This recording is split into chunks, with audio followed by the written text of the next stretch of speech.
Well, hello again and welcome in, wherever you are today and wherever you're listening from. I'm so happy to have you over to feast upon God's Word together.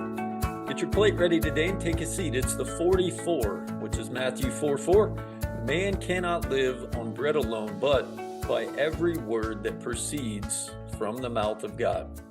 Let's eat. I'm your host, Jed Yancey, and last week we spent some time talking all about love and how love never fails. And I can't tell you guys thanks enough for reaching out last week. I had so many texts from so many of you, just saying thank you for that reminder, which is a reminder I needed myself, or had one of my good buddies from college literally send me a text that said, "I love you too, man. Keep on eating." And I got to tell you guys, like, I mean, that's so encouraging. It's not easy sometimes to come up with something new each week. And so last week I was struggling with coming up with something, and it's just amazing how so often throughout the 2.5 years of the 44 that I get right into the middle of a week and I got really nothing. And then it's always just something fundamental that pops up, something very basic that's overlooked that needs to be put on the table for us to eat.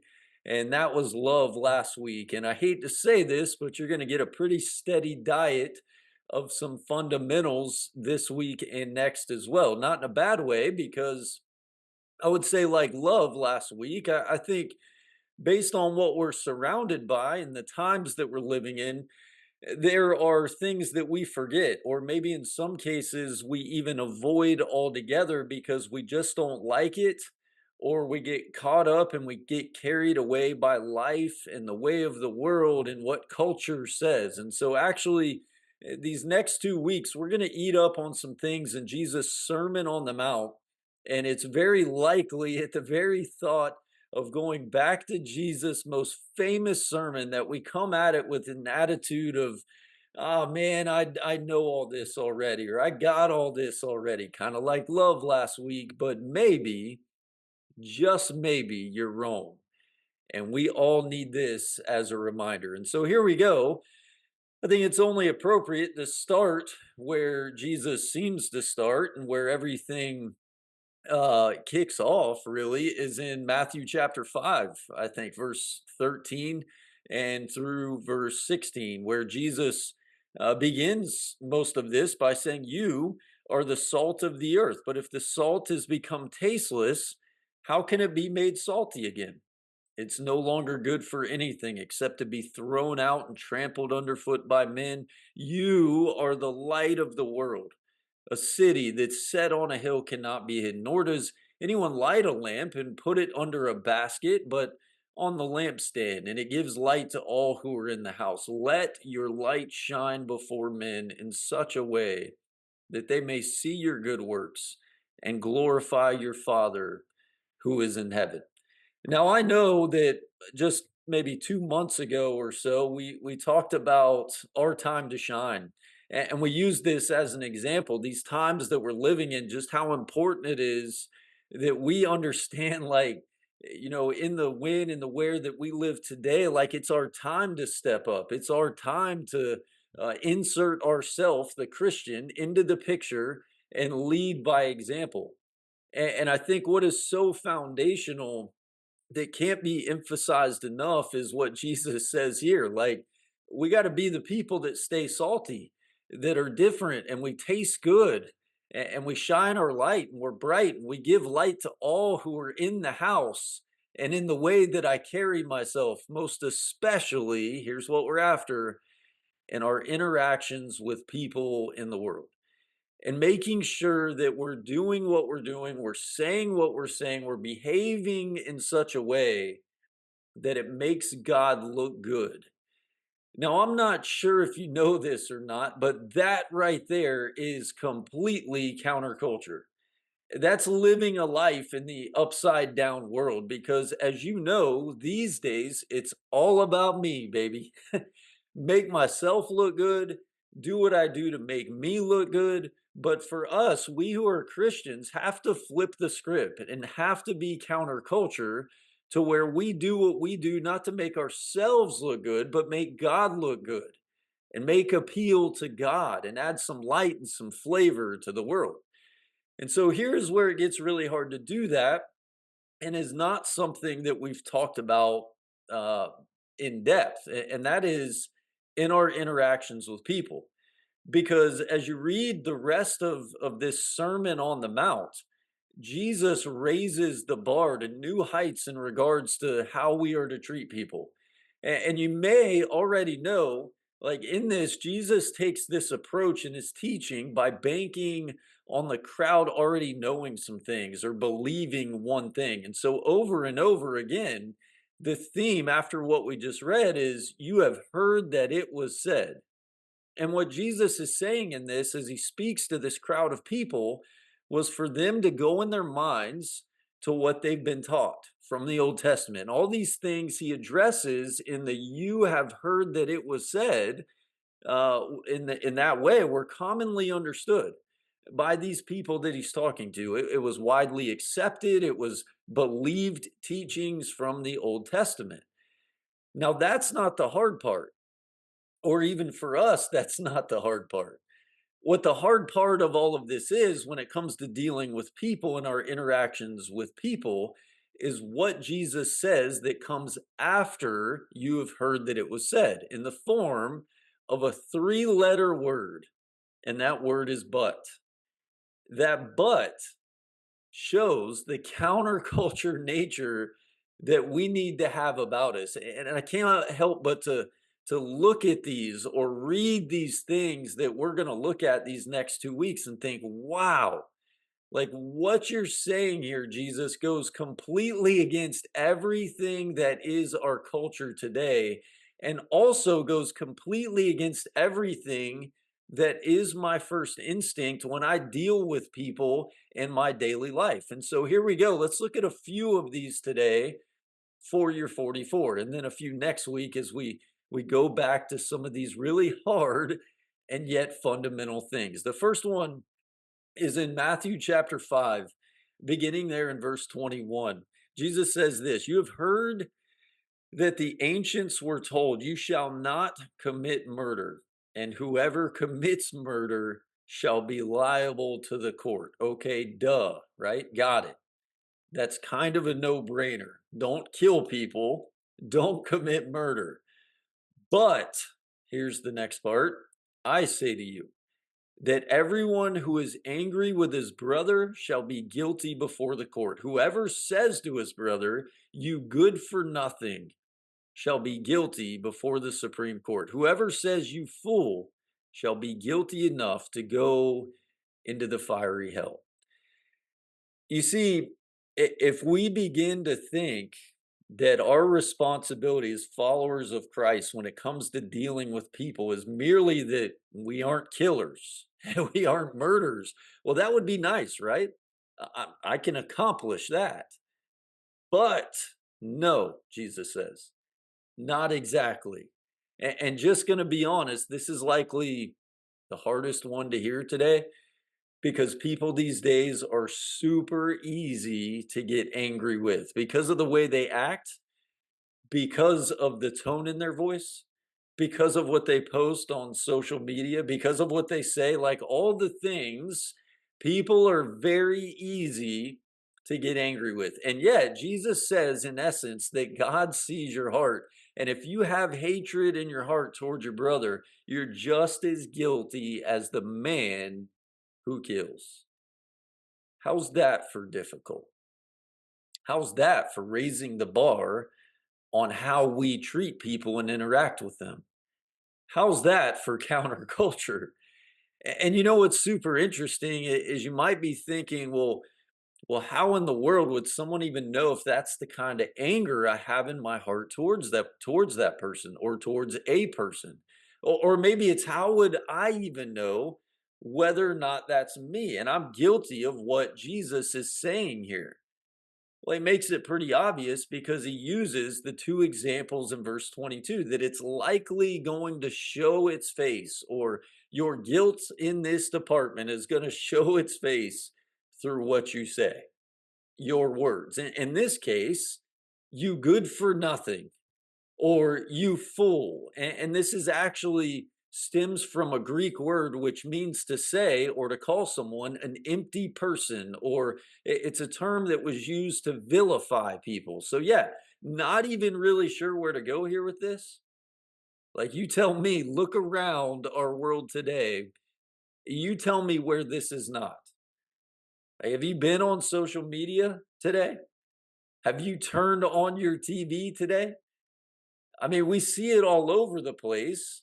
What we say, what people say in regards to other people and the way they interact, and what they say being used to vilify that very person.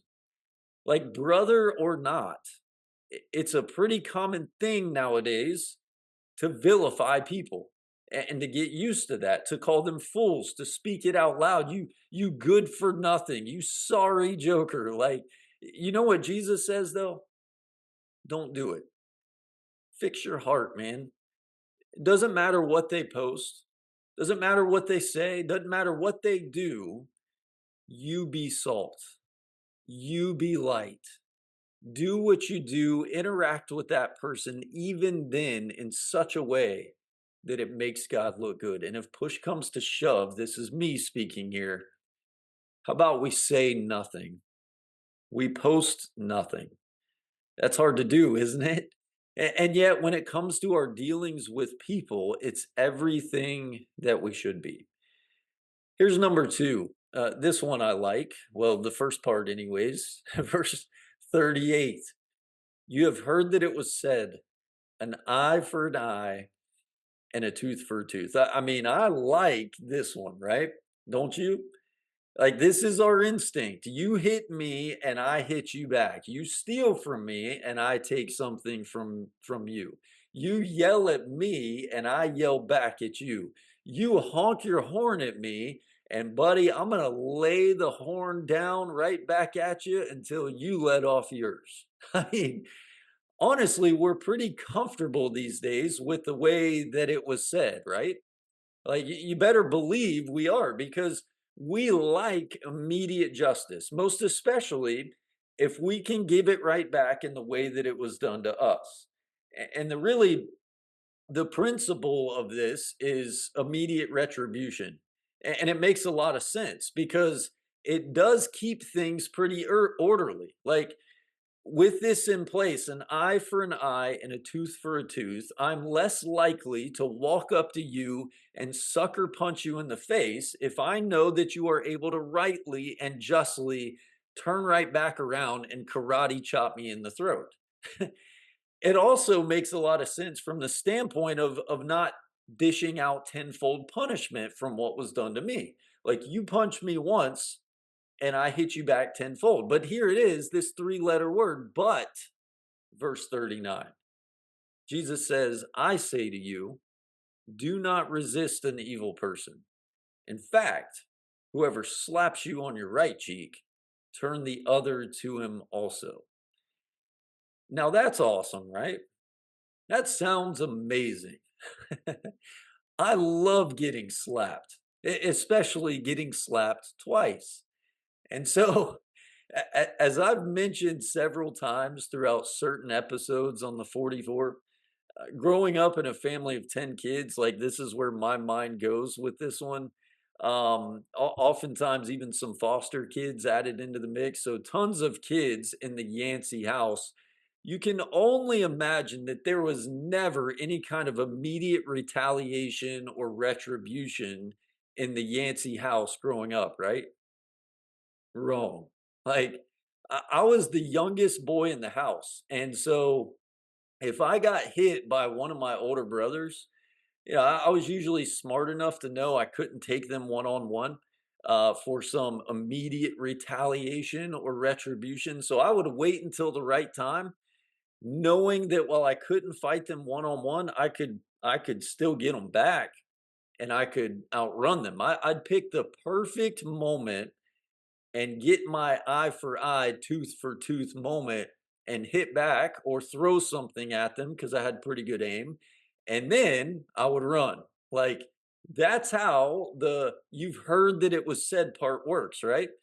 I'm gonna pick my spot and I'm gonna get them back. But then here's Jesus saying, instead of that immediate retribution, go counterculture, go opposite of the norm, opposite of what is instinctual for us. And if someone slaps you on the right cheek, offer your other one as well.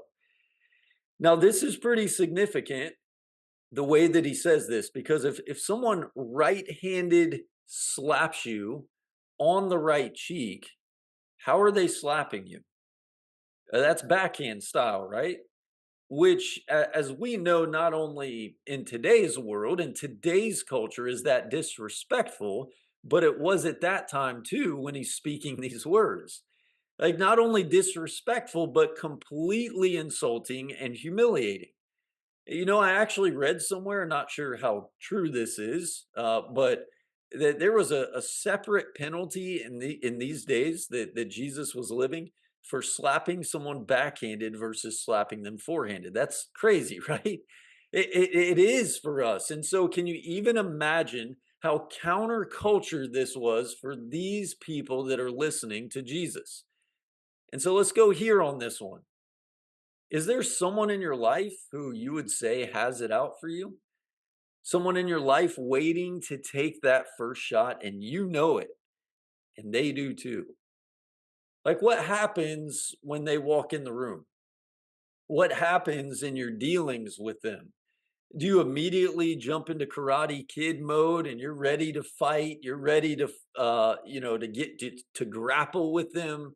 To roll around on the ground. You see, while that is our instinct, that might be what we want to do. Jesus says don't do it. Someone treats you with disrespect through what they say or what they do or what they post or the tone of their voice or the words they use, you turn the other cheek at them as well. So, what does that look like then? It's kind of soft, isn't it? I just cower down like that's what we're supposed to do.